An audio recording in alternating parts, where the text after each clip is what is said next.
ಹೇ ಸೀತಾರಾಮ್ ಪ್ರಿಯ ವೀಕ್ಷಕರೇ ನಮಸ್ಕಾರ. ನಾನು ಗೋಕಾಕ್ ಪರಿಸರದ ಜಾನಪದ ರಂಗಭೂಮಿ ಕಲಾವಿದ ಸಾಹಿತಿ ಈಶ್ವರಚಂದ್ರ ಬೆಟಗೇರಿ.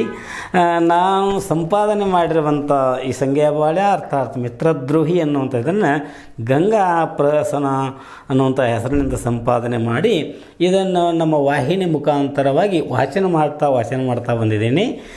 ತಮಗೆಲ್ಲ ಗೊತ್ತಿರುವಂತೆ ಸಂಗ್ಯಾಬಾಳ್ಯ ಜನಪ್ರಿಯ ಸನ್ನಾಟ ಬೈಲವಾಡ ಪತ್ತಾರು ಮಾಸ್ತರ್ ಬರೋಂಥ ಈ ಕತೆ ಜನಮಾನಸದಲ್ಲಿ ಇನ್ನೂ ಹಸಿರಾಗಿಯೇ ಇದೆ. ಎಷ್ಟು ಆಡಿದರೂ ಕೂಡ ಅದರ ಒಂದು ಸತ್ವ ಮತ್ತಷ್ಟು ಹೆಚ್ಚಾಗ್ತಾ ಇದೆ. ಅಂಥ ಒಂದು ಕತೆ ನಮ್ಮ ವಾಹಿನಿ ಮುಖಾಂತರ ನಾನು ವಾಚನ ಮಾಡ್ತಾ ಇರೋ ಸಂತೋಷ. ಹಾಗೆ ಸಂಗ್ಯಾಬಾಳ್ಯ ಜೀವದ ಗೆಳೆಯರು, ಹಾಗೆ ಈರಣ್ಣ ವಿರೂಪಾಕ್ಷ ಬಸವಂತ ಇವರಾದರೂ 3 ಮಂದಿ ಅಣ್ಣ ತಮ್ಮಂದರು. ಈರಣ್ಣನ ಹೆಂಡತಿ ಗಂಗಾ ಹೊಸಮಾಲಗಿತ್ತಿಯಾಗಿ ಬಂದಾಗ ಅನಿವಾರ್ಯವಾಗಿ ಗಂಡ ಬಳ್ಳಾರಿ ವ್ಯಾಪಾರಕ್ಕೆ ಹೋದಾಗ ಆತನನ್ನು ಕಳಿಸಿ ಅವನು ಕೂಡ ಪ್ರೀತಿಯಿಂದ ಮಾತುಗಳನ್ನು ಮಾತಾಡಿ ಬುತ್ತಿ ಕಟ್ಟಿಕೊಟ್ಟು ಕೊನೆಗೆ ತಾನು ತನ್ನ ಗಂಡ ಹೇಳಿದ ಹಾಗೆ, ಯಾಕಂದರೆ ಪತಿ ಪರದೈವ ಅನ್ನುವಂಥ ಸಂಸ್ಕೃತಿಯನ್ನು ಮೇಳೈಸಿಕೊಂಡು ಬಂದವರು ನಮ್ಮ ಗ್ರಾಮೀಣರು. ಸೋಮವಾರ ನಮ್ಮಲ್ಲಿ ನಮ್ಮ ಸೋಮವಾರ ಬಸವಣ್ಣ ದೇವರಿಗೆ ಹೋಗಿ ನಮ್ಮ ಗಂಧಮಟ್ಟ ಗದಗಿನ ಶಾಪುರ ಬಸವಣ್ಣ ದೇವರ ಅಂಥೇಳಿ ಕವಿ ಹೇಳ್ಕೊತ ಬಂದಿದ್ದಾನೆ. ಅಂಥ ಬಸವಣ್ಣ ದೇವರು ನಮ್ಮ ಮನೆ ದೇವರಿಗೆ ಹೋಗಿ ಕಾಯಕಪ್ರ ಮಾಡಿಕೊಂಡು ಗಂಡ ಮಗನ ಕೋಡ್ಪಾ ದೇವರದ ಬೇಡಿಕೊಂಡು ಬಾ ಅಂತ ಹೇಳಿದ ತಕ್ಷಣ ಗಂಗಾ ಪರಮಳು ಕೂಡ ಅವಳಾದರೂ ಹೋಗ್ಬೇಕಂತಂದ್ರೆ ನೈವೇದ್ಯ ಮಾಡಬೇಕು, ಅದಕ್ಕೆ ಬೀಸಾನ ಮಾಡುವಂಥ ಬಿಸ್ಕು ಅಂತ ಹಾಡ್ತಾ ಇರುವಾಗ ಗ್ರಾಮೀಣ ಜಾನಪದ ಕಲೆಯ ಒಂದು ಸೊಗಡನ್ನು ನಾವು ಕಾಣ್ತಾ ಇದ್ದೀವಿ. ಅಮ್ಮ ಪರಮ್ಮ ಮತ್ತು ಇನ್ನೂ ಅಷ್ಟು ಕಾಳ್ಬೋದು ಅಂದ್ರೆ ಹೌದಲ್ಲಮ್ಮ, ಮತ್ತು ಆಗಲೇ ಮೊದಲಿನ ಮುಗಿಸೋನು, ಆಮೇಲೆ ನಿಂದೊಟ್ಟು ಹಾಕೋನು, ಹಂಗಾರೆ ಹಾಡವ ಮತ್ತು ಹಾಡೋನು. ಹಿಂಗೆ ಪಗಡಿ ಕರೀವ ತಂದಾನ ಬಂದಾನ ಜೋಕದವನ ಅಕ್ಕನ ಕೊಟ್ಟೈತಿ ಒಕ್ಕುಂದ ನರಗುಂದೂರ ನನ್ನ ಕೊಟ್ಟೈತಿ ಗಡಿನಾಳ ಲಾಲ ಚಂದಲಾಲ ಶಾವಂಗಿ ನಾತೇನ ಮಾಳೇನ ಮಾತೇನ ಪಗಡಿ ಕರೀವ ತಂದಾನ ಬಂದಾನ ಹಿಂದ ಬೈಯುವವನ ಹಿತವೇನ ಲಾಲ ಚಂದಲಾಲ ಕನಗೌಳ ಅಕ್ಕನ ಹಿತ್ತಲಾಗ ಚಿಕ್ಕಿ ಮಿಕ್ಕಿ ಚಂದೆ ಹೂವ ಹೊಕ್ಕ ನೋಡಿದ್ರೆ ಘಮ ಘಾಮ ಜವನ ಭಾಮ್ಯಾಗ ಈಶಾಡಿ ಬರೋನರ ಕುಸ್ತಿಯ ಕಣದಾಗ ಶಿಸ್ತಾಗಿ ನಿಂತವನ ಕಾಲ ಚಂದಲಾಲ ಪಗಡಿ ಕ್ಯಾವ ಬಂದಾನ ಜೋಕೋದವನ. ಏನು ಹಾಡ್ತೀವಿ ಪರಮ? ಅಲ್ಲ, ಇದು ಒಂದು ಹಾಡವ, ನೀ ಹೆಂಗೆ ಹಾಡಿದಿ ಹಂಗೆ ಇದೊಂದು ಹಾಡ ಖರೆ ಐತಿ ಬಿಡುವ. ಆಗಲೇ ಇನ್ನೊಂದು ಹಾಡಮ್ಮ, ಯಾರು ಬೇಡ್ತಾರೆ ನೋಡು. ಎಷ್ಟು ಹಾಡಿದ್ರೂ ಕಡಿಮೆ ಆನಂದ ಐತಿ. ಹೀಗೆ ಆಯ್ತವ, ಇನ್ನಷ್ಟು ಮುಖ ಹಾಕಂದ್ರೆ ಹಾಕಮ್ಮ ಬೀಸೋನು. ಅಮ್ಮ ಏನು ಅಂತ ಹೇಳಿದ್ರು ಕೂಡ ಕಡಿಮೆನ, ಆದರೆ ಯಾವುದನ್ನು ಹಾಡಬೇಕು ಅನ್ನೋದು ಲೆಕ್ಕಕ್ಕೆ ಬರ್ತದೆ. ಇದು ವಿಚಾರ ಮಾಡಿಕೊಂಡು ಹಾಡುವ ಕೇಳೋನು. ಹಾಸಕಲ್ಲಿನ ಮ್ಯಾಲ ಹಾದ ಹೋದವನ್ಯಾರೆ ಪಾದ ಮೂಡ್ಯಾವ ಪರಿ ಬಸವನ್ನ ಹಾದ ಹೋಗ್ಯಾವ ಗಾಕಕ್ಕ. ಅಲ್ಲ, ಇದೀಗ ಹಾಡಿದೇವು, ಅದನ್ನ ಬಿಟ್ಟು ಬೇರೆ ಹಾಡಲಲ್ಲ ನನ್ನ ಮಗಳ ಹಿಂಗಂದ್ರಿ. ಆಯ್ತು ಹೇಳ್ರಿ. ಹಂಗಾರೆ ಹೆತ್ತಾತ ಅರ್ಜುನ ಮುತ್ತಜ್ಜ ದೇವೇಂದ್ರ ಮತ್ತವರ ಮಾವ ಶ್ರೀಕೃಷ್ಣ ನಿರುತಿರಲು ಸತ್ತನೇ ಕೈಯ ಅಭಿಮನ್ಯು. ಇದೊಂದು ಬೇರೆನ ಆತಲ್ಲ ನೋಡಿವ. ನಮ್ಮ ಹಳ್ಳಿಯದ್ರಾಗ ನಾವು ಬಿಸು ಹಾಡನೂ ಹಾಡ್ತೀವಿ, ಮುಂದೆ ನಾವು ಬೇರೆ ಬೇರೆ ಹಾಡುಗಳನ್ನು ಹಾಡ್ತೀವಿ, ಲಾವಣಿ ಹಾಡ್ತೀವಿ, ಯಾವ ಬೇಕಾದ ಹಾಡ್ತೀವ. ಇರಲಮ್ಮ, ಇನ್ನೇನು ಇದೇ ಹೇಳಿದಿಲ್ಲ, ಅದನ್ನ ಒಂದು ಹಾಡುಬಿಡು, ಮತ್ತೆ ಮನಸ್ಸಿಗೆ ಆನಂದ ಆಕತಿ.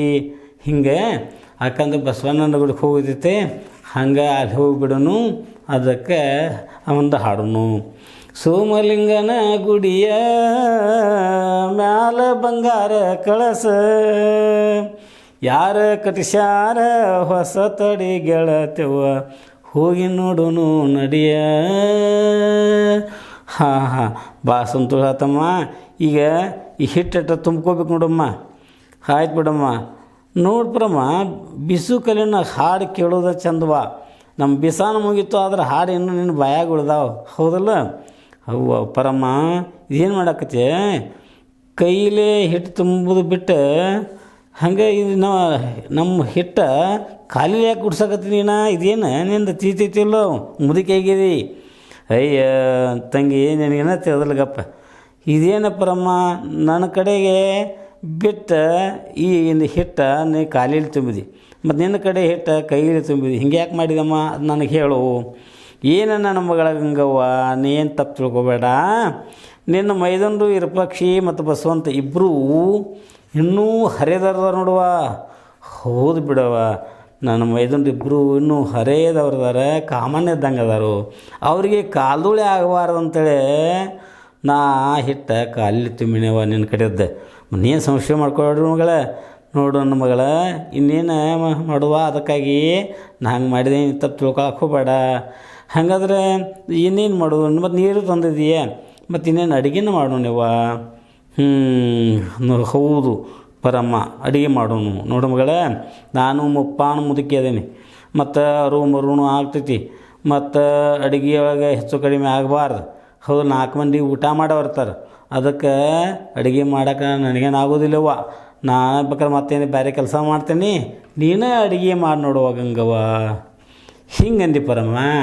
ಆಯ್ತು ಬಿಡಮ್ಮ, ಬೀಸಾನಂತೂ ಆಗ್ಯದ, ಇನ್ನು ನೀರನ್ನು ತಂದು ಕಟ್ಟೇನೆ, ಮತ್ತು ಮನೆಯಾಗ ಇಬ್ಬರು ಕೂಡ ಅಡುಗೆ ಮಾಡಿ ನೀ ಮ್ಯಾಗಿಂದಷ್ಟೇ ಮಾಡಿಕೊಡು, ನಾನು ಅಡುಗೆ ನಾನು ಮಾಡ್ತೀನಿ. ಅಯ್ಯ ತಂಗಿ ಗಂಗವ್ವ, ನಾದರೂ ಹೇಳಲ್ಲ, ನೆನಪು ಸರಿಯಾಗಿ ಉಳಿಯಂಗಿಲ್ಲ. ಏನಾದ್ರು ಹಾಕೋಕೆ ಏನಾರು ಹಾಕಬಾರ್ದು. ಅದಕ್ಕೆ ನೀನು ಅಡುಗೆ ಮಾಡುವ, ನಾನು ಹಂಗೆ ನಿನಗೆ ಕೈಯಾಗ ಕೆಲಸ ಮಾಡ್ತೀನಿ. ಹಿಂಗೆ ನೋಡು, ನೀ ಹೇಳ್ದಂಗೆ ನಾ ಆಗಿಬಿಡಮ್ಮ. ಇಲ್ಲಿ ಕುಂತ್ಕೊಂಡು ನನಗೆ ನೀನು ಎಷ್ಟೋ ನೆರವಾದ್ರೆ ಸಾಕ, ಅಡುಗೆ ಮಾಡೋನು. ಹಂಗಾರೆ ದೇವ್ರನ್ನ ನೆನೆಸ್ಕೋತ ಅಡುಗೆ ಮಾಡ್ಬೇಕು ನೋಡುವ, ಬಸವಣ್ಣನ, ಭೂಮಿ ತಾಯಿನ. ಯಾಕಂತಂದ್ರೆ ಅಡುಗೆ ಮಾಡೋತ್ನ್ಯಾಗ ಎಷ್ಟು ನಾವು ಹಸನ ಮನಸ್ಸಲ್ಲಿ ಅಡುಗೆ ಮಾಡ್ತೀವಿ, ಅಷ್ಟೇನಾಕತಿ ಅಂದ್ರೆ ಮತ್ತು ಹುಲಸು ಆಕತಿ, ಉಣ್ಣವ್ರಿಗೂ ಅದೇನೈತೆ ಅಮೃತ ಆಕೈತಿ ನೋಡು. ಹಿಂಗಂದು ಆಗಲಿ ಬಿಡವ. ಹಂಗಾರೆ ಶುರು ಮಾಡೋನು. ಆಗಲಿವ, ಬೇಳೆ ಹಾಕಿದಿ ಮತ್ತು ಮಾಡೋನು. ಏಳು ತಲೆ ನಾನೆದ್ದು ಯಾರ್ಯಾರ ನೆನೆಯಲೇ, ಎಳ್ಳು ಜೀರಿಗೆ ಬೆಳೆಯೋಳ, ಎಳ್ಳು ಜೀರಿಗೆ ಬೆಳೆಯೋಳೆ ಭೂಮಿ ತಾಯಿ, ಎದ್ದೊಂದು ಗಳಿಗೆ ನೆನೆವೇನ.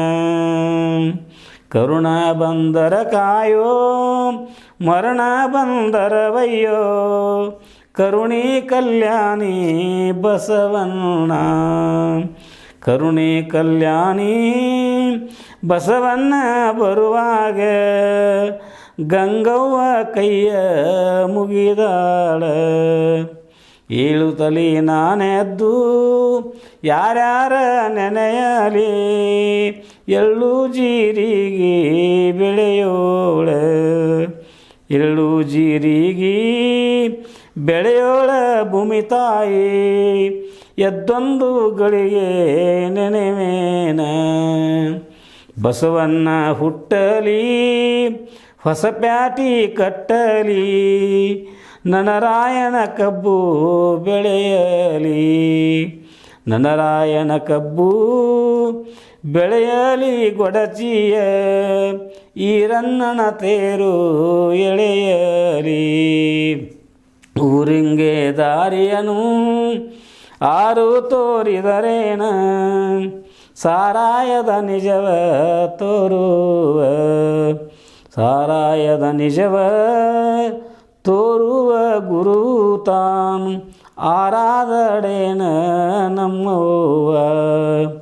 ಎತ್ತಾಗಿ ತೊತ್ತಾಗಿ ಹಿತ್ತಲದ ಗಿಡವಾಗಿ, ಮತ್ತೆ ಪಾದದ ಕೆರವಾಗಿ, ಮತ್ತೆ ಪಾದದ ಕೆರವಾಗಿ ಬಸವಣ್ಣನ ಬಗಲೋಳಿರೆಂದು ನನ್ನ ಹಿರಿಯ, ಗುರುವ ನಿಜಾನಂದವಗ ಹರಣಶಿಲೆ ಎಂದಮಗ ಕರುಣ ಪ್ರಸಾದ ಎಂಜಲೆಂದ ಕರುಣ ಪ್ರಸಾದ ಎಂದ ಬರಿಗೆ ನರಕ ತಪ್ಪದು ಹಡಲುವ ಎತ್ತಾಗಿ ತೊತ್ತಾಗಿ ಹಿತ್ತಲದ ಗಿಡವಾಗಿ ಮತ್ತೆ ಪಾದದ ಕೆರವಾಗಿ ಮೊಸರು ಕಡೆಯಲು ಬೆಣ್ಣೆ ಹೊಸೆದು ತೋರುವ ತೆರದಿ ಹಸನಪ್ಪ ಗುರುವಿನ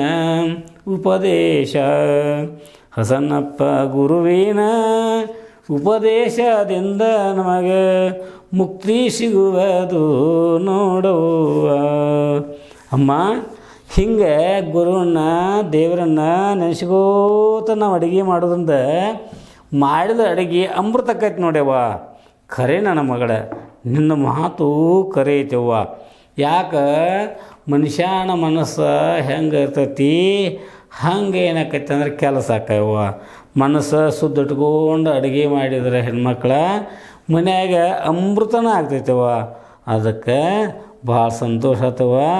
ಮತ್ತು ಅಡುಗೆ ಅಂತೂ ಆದಂಗೆ ಆತೇನೋ ಆತವಂಗೆ ಸಾರಷ್ಟು ಮಾಡಿದ್ರೆ ಆಯಿತು.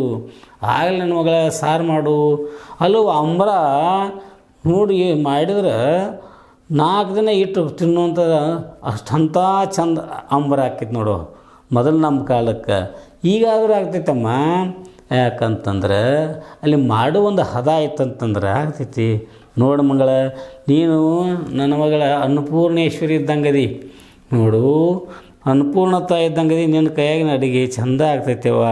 ಅದಕ್ಕಾಗಿ ನೀನು ಮಾಡಿ ನನ್ನ ಮಗಳ ಸಾರು ಮಾಡು. ಸಾರ ಕುಡಿಬೇಕು ನೋಡು ಹಂಗೆ ಸಾರು ಮಾಡಿ ನನ್ನ ಮಗಳ. ಹಿಂಗೆ ಆಗಲಮ್ಮ ನೀ ಹೇಳಿದಂಗೆ ಸಾರನ್ನಾದರೂ ನಾನು ಮಾಡ್ತಾಯಿದ್ದೀನಿ.